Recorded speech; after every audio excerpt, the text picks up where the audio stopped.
You are about to spend between $500,000 and $750,000 on a floor plan you have never seen drawn to scale. Not the courtyard lighting, not the kitchen finish, the footprint. This video does not skip that part. What you are about to get are the real structural dimensions of the H-shaped floor plan, the minimum footprint, the wing geometry, the courtyard depth, the land your county will require, and the cost premium this configuration carries over a rectangle of the same square footage. Every number grounded in current construction data, not estimates pulled from inspiration boards. One more thing before we start. Stay through the exterior wall section, because there is a geometry problem built into the H-shape that determines your energy costs for every year you live in this home, and it has a solution that costs almost nothing if you address it at the design stage and a great deal if you do not. What the H-shape actually is in construction terms.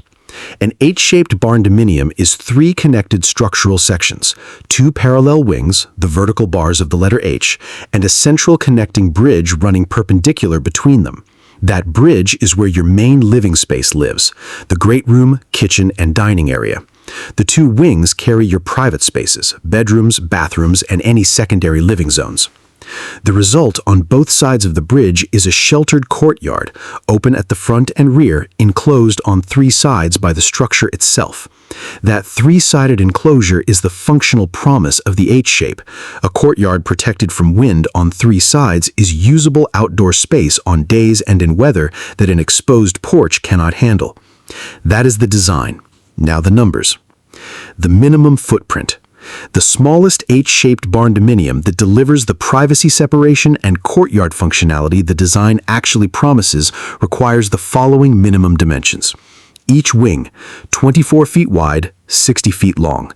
Narrower than 24 feet and you cannot fit a functional bedroom, a full bathroom, and a usable corridor side by side without the hallway consuming the rooms. Shorter than 60 feet and the courtyard depth drops below the point where it functions as a living space rather than a narrow passage between walls. The connecting bridge, 30 feet minimum. Below 30 feet, your great room becomes a corridor with furniture in it. At 30 feet, it delivers a great room of genuine scale. On paper, that minimum footprint looks like this. Left wing, 24 feet. Bridge, 30 feet. Right wing, 24 feet. Total building width is 78 feet. Wing and bridge depth, 60 feet. Total building depth, 60 feet. Your minimum H-shape occupies a footprint of 78 feet by 60 feet, 4,680 square feet of ground coverage before you account for porches, overhangs, or any attached garage. Now apply standard rural county setback requirements. Most rural jurisdictions require a minimum of 25 feet between your structure and each property line. Add 25 feet on each side of the 78-foot width and 25 feet on each end of the 60-foot depth, and your minimum buildable lot needs to be 128 feet wide and 110 feet deep. That's just under 1/3 of an acre of buildable area. And that's before your driveway, your septic field, and any detached workshop. The practical minimum lot size for a functional H-shaped barndominium is half an acre. On anything smaller, you will be seeking a zoning variance before a single foundation footing is dug.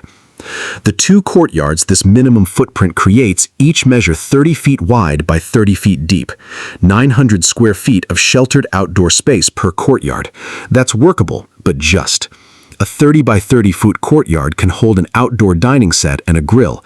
It cannot hold a pool, a children's play structure, or a serious outdoor kitchen with any remaining circulation space. If those are your vision, extend each wing to 80 feet at the design stage. That brings your courtyard depth to 50 feet and transforms a functional outdoor space into a genuine outdoor room.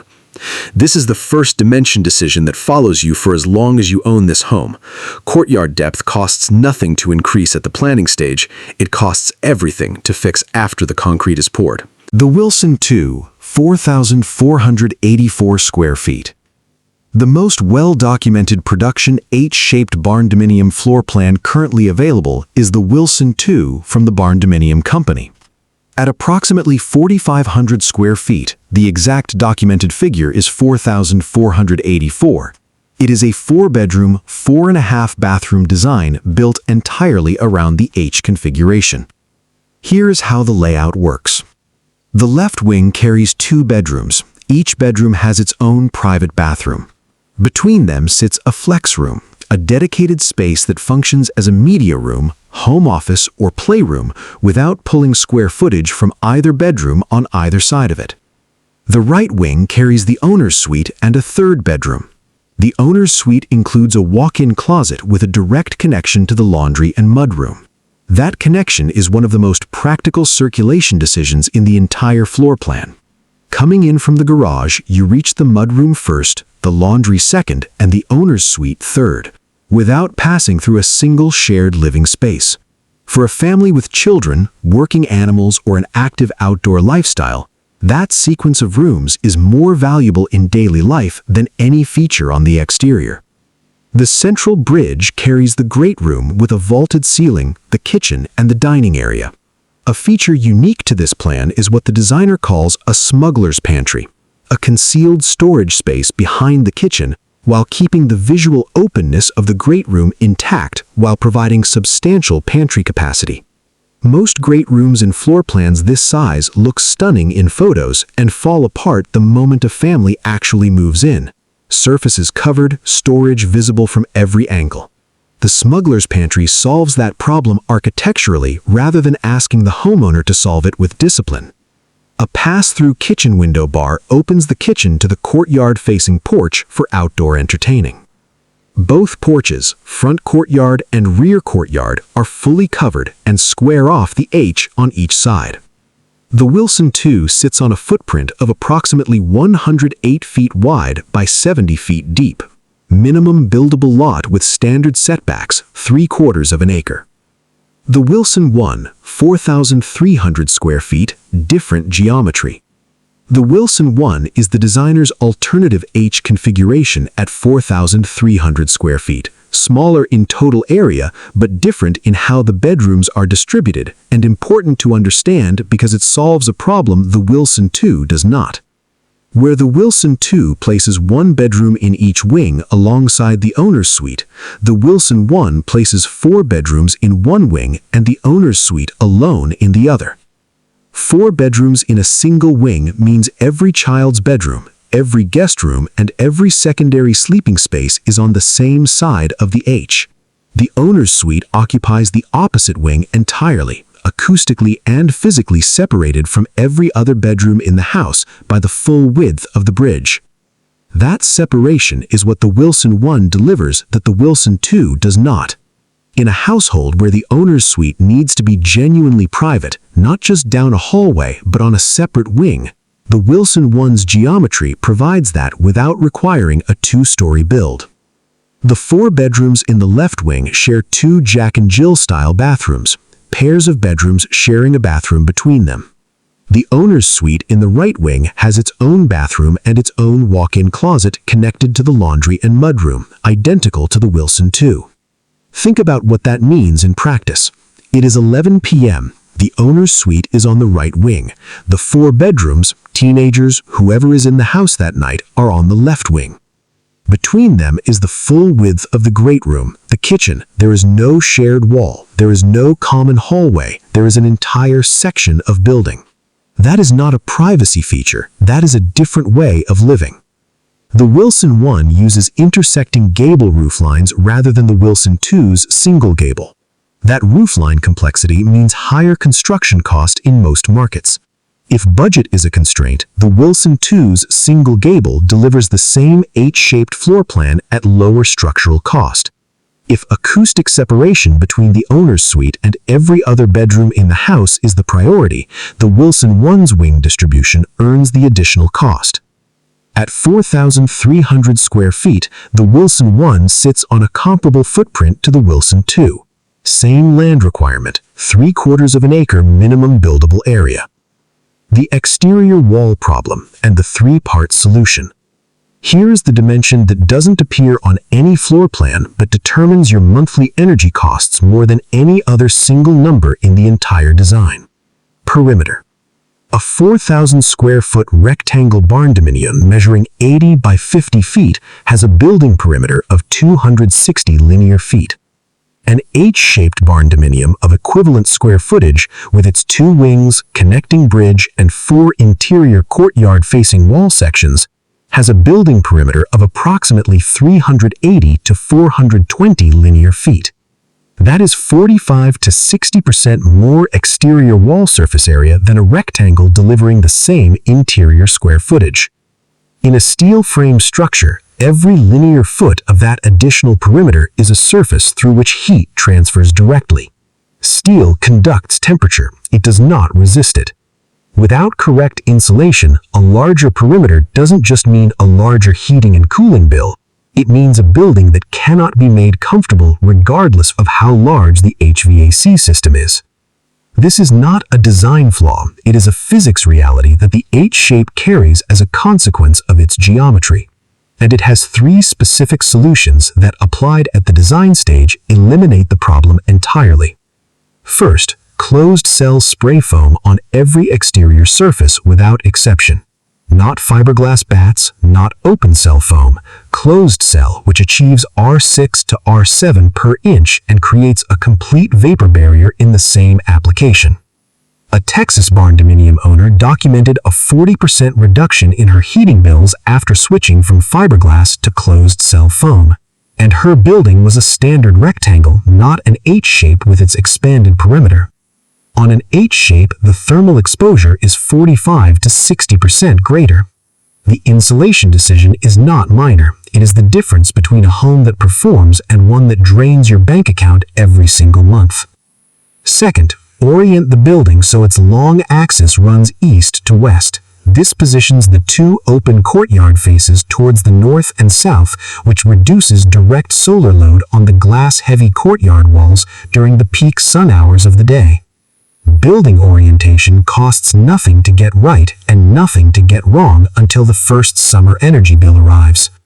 Third, design for 3 HVAC zones at minimum: left wing, right wing, and central bridge. Each section of an H-shaped barndominium has a different thermal profile. A single-zone system cannot balance correctly across a building with this geometry. A 3-zone system adds $4,000 to $7,000 at installation. It saves that amount and more in the first 5 years of operation. The real cost. No ranges, just the number. Based on 2026 construction data, a well-built barndominium that meets modern living standards costs between $90 and $100 per square foot at minimum, with fully finished builds with upgraded selections running $125 to $185 per square foot in most markets. In Texas specifically, turnkey barndominium construction runs $140 to $150 per square foot, according to Squires Construction, a builder with over 30 years of experience in the state.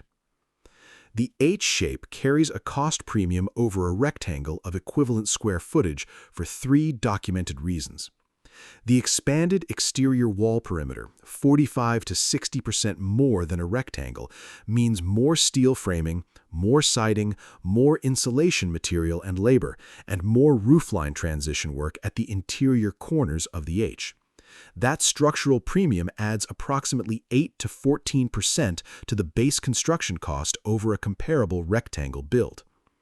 The interior corner junctions where the wings meet the bridge require engineering precision that rectangular barndominium construction does not. These junctions are where moisture infiltration problems and thermal bridging failures concentrate in poorly executed H-shaped builds. They require a contractor who has built this specific configuration before, not one who has built barndominiums in general. The 3-zone HVAC system adds $4,000 to $7,000 over a single-zone installation. At $150 per square foot finished, a reasonable midpoint for an upgraded build in most markets, a 4,484 square foot H-shaped barndominium carries a base construction cost of $672,600.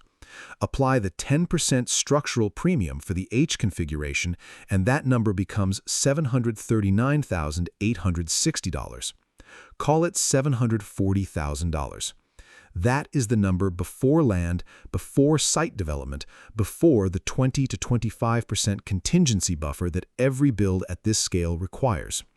It is also the number for a home that delivers something no rectangle can: 2 completely separated living wings, 4 sheltered outdoor courtyard areas, and a central living space that connects every part of the house without exposing the private areas to the common ones. Whether that is worth $740,000 depends entirely on what you are building it for, and on whether you go into it with the right answers to 3 questions. 3 questions before you spend $1. Does your county permit an H-shaped barndominium as a primary residential dwelling? The larger footprint and courtyard configuration can create residential zoning classification problems in some rural jurisdictions.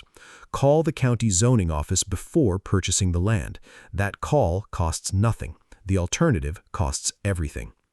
Does the builder you are considering have documented experience with non-rectangular barndominium construction? Ask for photographs of completed H or U-shaped builds. Ask about their approach to the wing-to-bridge junction specifically. If they cannot give you a detailed answer, they have not built it before.